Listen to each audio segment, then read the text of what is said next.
We have just been on the bridge. They've been speaking to the Chinese captain. At the moment, they're about 13 miles just off the starboard stern, just around to my right here. But the sea ice is looking pretty thick, so they're coordinating the approach with the French vessel, the Astrolabe, which is just behind them. Tell us more about the kind of things then that you've observed. You've obviously had quite a bit of time being not grounded, but certainly being motionless for a good few days.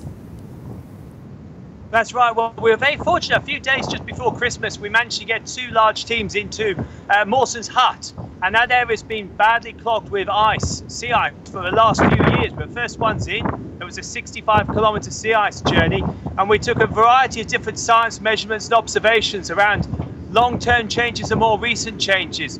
One of the most noticeable things certainly is the penguin colony that Mawson wrote about so enthusiastically, and Frank Hurley did his fantastic film footage of them. The colony is collapsing because of the distance in sea ice. And that's really important for future change. East Antarctica is seeing a large increase in the amount of sea ice, possibly related to melting fresh water off the continent itself, which is because it's less dense, is effectively rising and then more susceptible to freezing.